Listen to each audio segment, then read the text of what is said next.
Hi everybody, I'm Bree the Plant Lady. And I'm Aiden. Aiden, he's with the chainsaw again today. And sadly today we are taking on this mess of an Edgeworthia. So for years and years I've been showing you pictures of this. It was a cutting that I rooted, potted it, set it here just to like grow it out for a year. It grew through the pot into the French drain that's going along this garage. And until the drought, like until a month ago, it was growing strong. It was almost as tall as the garage. Honestly, I think it might be the biggest Edgeworthia in Wake County. But unfortunately, through the dry, it flopped over. And like, it's not dead. Nope. It's totally alive. Yeah. It's just super awkward. So today we are going to cut it way back and try and salvage it. Mm-hmm. And I don't think either one of us have been looking forward to this. No. You know, would rather it have just stayed the way it was, and we've just sort of been avoiding this, like what used to be the work zone. But this is motivation to get this maybe cleaned up once we get this dealt with. So, okay. Not all garden tasks are fun. That's what today's lesson is. Yes. So we're going to put it on time lapse so that you can see us butcher this poor Edgeworthia chrysantha. And I have faith that it'll come back. And frankly, we don't need an Edgeworthia planted here. So even if it doesn't come back, it's not the end of the world. It's just, it is an end of an era.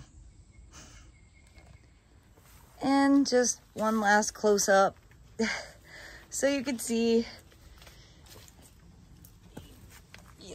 there is like one big branch that's dead, and that's this one. But I don't know. We might actually start with the loppers, take away some of the smaller stuff, and then work our way into the bigger. It's just not a job I want to do, but it has to get done.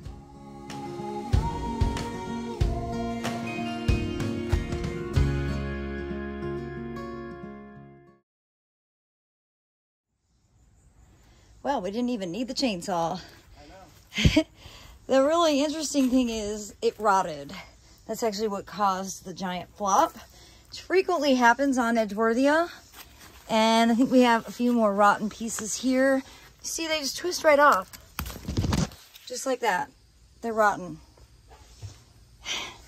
So, well, it's not dead. It'll grow back. I won't be able to make as many outrageous floating flower arrangements, but it's okay.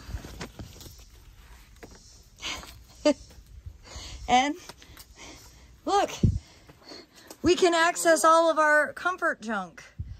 My plastic piles, which I don't feel like taking on. I want to do this when we know there's not snakes. And when it's cold. Yeah. It's hot. It's way too hot today. Hopefully we'll get a thunderstorm at some point. Right now it's not looking very positive.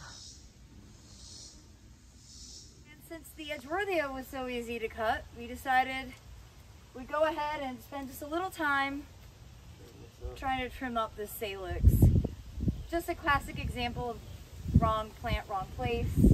You know, when I know better when I plant things. It was just so cute. It was a little 1 gallon. It's like a little whip.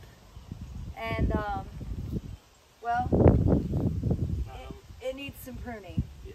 So we're just gonna get at it and see what we can do. Hopefully you'll be inspired.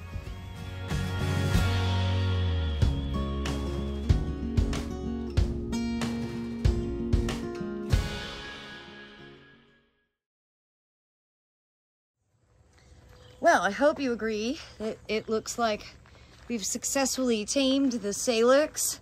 It won't take long for it to start shooting out more new growth, but for this moment, it kind of looks like someone actually lives here.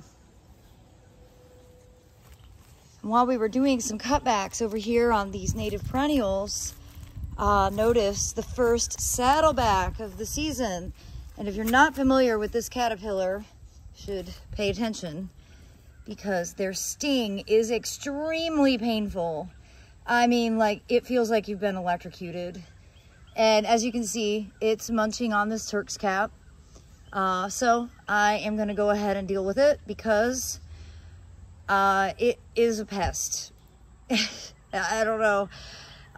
It's up to the individual gardener to determine good bug, bad bug. And when a bug can cause so much pain to you, I don't care what it evolves into. I don't want these gonna, you know, be wherever we're interacting with plants. Aiden doesn't need the experience of feeling it to know that it's painful. No, I'd rather not. Well, I'm not sure this video is necessarily inspiring, but it does show how sometimes when you get in and start to investigate, you can first of all discover what the problem is, and it's actually a really simple solution. Yep. We just had to use loppers. Didn't even need the chainsaw. It's a little anticlimactic, really. But that's okay. We have preserved it. This one feels like it's rotten too. Look at that. I lean on it. Yeah, that one too is totally rotten. Might as well pull out the rotten stalks. And again, this is not uncommon for Edgeworthia. I remember this happened to like the original largest plant. It was at Plant Delights when I was working there. And everybody, we were all devastated. We thought, oh my gosh, is it a new disease that's hitting Edgeworthia? And it's not, it's just the older stalks rot out. And then new growth emerges from the base and everything recovers. So I shouldn't be surprised at all that this has happened. The irony is that it happened during the driest spell that we've had in over a decade. So sometimes rot doesn't actually come just because of rain. Nope. Well, everybody, thanks for watching, and we wish you all the best. Happy gardening.